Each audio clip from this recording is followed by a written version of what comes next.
Сәлеметсіздер ме, құрметті оқушылар. Бүгін біздің сіздермен қарайтын тақырыбымыз ақпан революциясы. Яғни біз сіздермен өткен жолғы сабақта 20 ғасырды бастадық, иә? Бүгінгі қарайтын тақырыбымыз ақпан революциясы. Яғни қараңыздар, 1917 жылы 27 ақпанда жалпы Ресейде буржуазиялық демократиялық ақпан революциясы болып өтті. 1917 жылы бұл ақпан революциясында монархия құлады және де мемлекетке қос үкімет орнады. Қос үкімет дегеніміз оның біріншісі уақытша үкімет, яғни ол жерде буржуазия өкілдері, байлар, жаңағы биліктегі отырған адамдар болатын болса, екінші топта жұмысшылар мен еңбекшілердің кеңес үкіметі, яғни біз білетін Владимир Ильич Ленин бастаған кеңес одағы, яғни кеңестер үкіметі.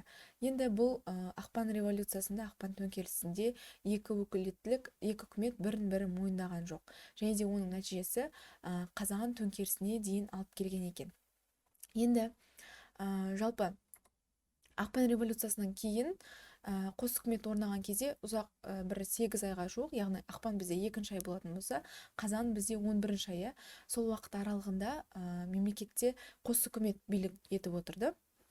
Және де ақпан революциясынан кейін құрылған саяси партиялар мен ағымдарға тоқтала кететін болсақ, 21 және де 26 шілдеде Орынборда жалпы қазақ съезі өтті. Жалпы қазақ съезін білеміз, жалпы жиналыс деген сияқты нәрсе.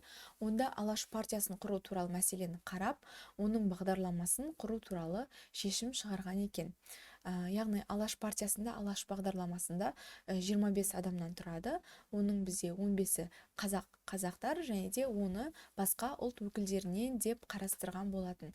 Және де сонымен қатар бұған қарсы қазақ жерінде жастар қозғалысы өріс ала бастаған екен. Және де ақпан революциясынан кейінгі пайда болған партияларға, қозғалыстарға келетін болсақ, Әулие-Ата мен Меркеде қазақ жастарының революцияшыл одағы деген бізде партия құрылды. Ақмолада жас қазақ ұйымы құрылды, Петропавлда талап ұйымы құрылды, Спасскте жас жүрек, және де 1917 жылы қыркүйекте тұңғыш мұсылман партиясы, яғни Түркістан федералистер партиясы құрылған екен. Ал Түркістан АКСР, яғни Түркістан автономиялық кеңестік социалистік республикасы дегеніміз 1918 жылы көктемде, яғни сәуір айында құрылған екен.